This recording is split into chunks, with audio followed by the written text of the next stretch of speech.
देखो अपन पढ़ रहे हैं बैंकिंग, यानी कि कहने का मतलब होता है यदि अपन बैंक से संबंधित है कोई भी एंट्री करना चाहते हैं तो बैंक से संबंधित एंट्री करने के लिए, ठीक है, अपन टैली प्राइम सॉफ्टवेयर पर किस प्रकार से अपन एंट्री कर सकते हैं। तो एंट्री करने के लिए सबसे पहले आपको बनानी पड़ेगी कंपनी। क्या बनानी पड़ेगी आपको? कंपनी।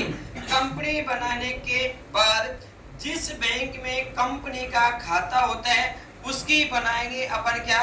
लेजर। लेजर बनाने के लिए सबसे पहले गेट ऑफ डेबिट, उसके बाद में क्रेडिट, क्रेडिट के बाद में लेजर। और जिस बैंक में हमारा खाता होता है उसके लेजर बनाएंगे, जैसे अपने SBI। और बैंक जो हमेशा जो होता है किसके अंदर जाता है? बैंक अकाउंट में। एंटर किया, यहाँ पर अकाउंट नंबर डाला, ठीक है, IFSC कोड अपन डालेंगे और उसके बाद में जहाँ पर हमारी ब्रांच होती है वो ब्रांच अपन ने जैसे यहाँ पर डाला दौसा। एंटर एंटर एंटर करेंगे और जिस बैंक में हमारा खाता था उसके अंदर अपन एंट्री की। इसके बाद में सबसे पहले अपन यहाँ पर बैंक में राशि जमा कराते हैं।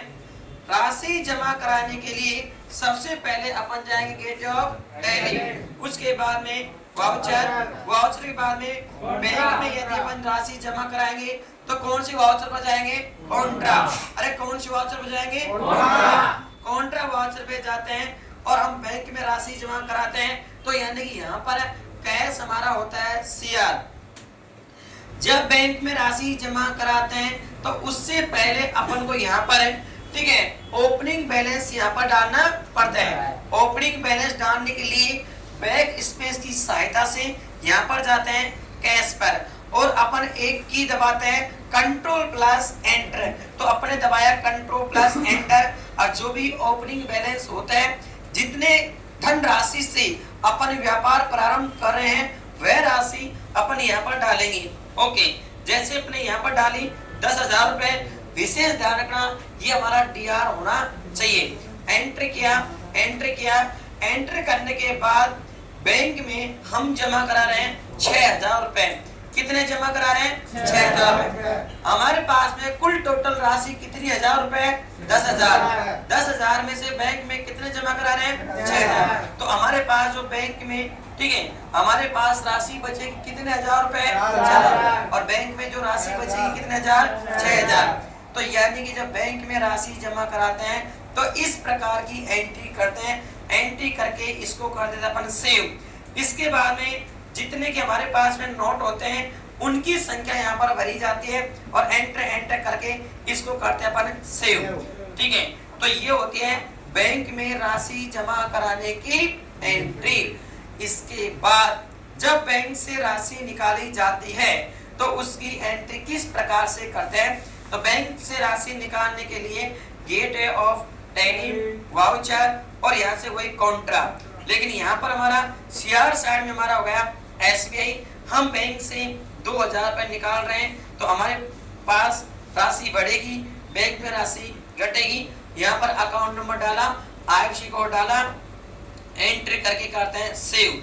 तो यानी कि बैंक में पहले 6,000 रुपए थे, उसमें से 2,000 रुपए निकालिए तो बैंक में रह गए 4,000 रुपए। हमारे पास पहले 4,000 रुपए थे, 2,000 रुपए और आ गए तो कितने हजार रुपए हो गए? 6,000। तो यानी कि जब बैंक से राशि निकाली जाती है तो इस प्रकार से एंट्री कर सकते हैं। उसके बाद अगली जो एंट्री जो होती है, यदि एक बैंक से दूसरे बैंक में जब राशि जमा कराई जाती है तो उसकी एंट्री किस प्रकार से कर सकते हैं? तो उसकी एंट्री करने के लिए गेट ऑफ टैली, उसके बाद में वाउचर, उसके बाद में कॉन्ट्रा। जिस बैंक से राशि निकालेंगे, SBI बैंक में 4,000 है, 4,000 से 15,000 रुपए निकाल कर HDFC बैंक में जमा करा रहे हैं। अकाउंट नंबर डालेंगे, एंटर करेंगे और जिस बैंक में राशि जमा करा रहे हैं उस बैंक की अपन बनाएंगे यहाँ पर लेजर। लेजर बनाने के लिए Ctrl+C, HDFC बैंक में राशि जमा करा रहे हैं। बैंक हमेशा बैंक अकाउंट में जाता है और यहाँ पर ऐसे डालेंगे IFSC कोड वगैरह सारा कंप्लीट इसको भरेंगे।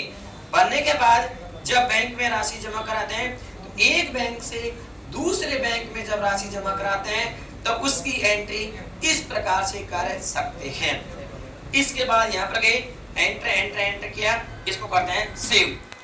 इसके बाद जब हम खुला राशि करवाते हैं तो एक बैंक से कुछ राशि जमा कराकर उसी बैंक में वापस निकलवा लेते हैं या उसी में जमा कराते हैं। कहने का मतलब जब राशि चेंज करवाते हैं, एक्सचेंज करवाते हैं, तो बैंक में राशि जमा कराते हैं और बैंक से वापस निकालते हैं, तो हमारे कैश के ऊपर कोई इफेक्ट नहीं पड़ता है।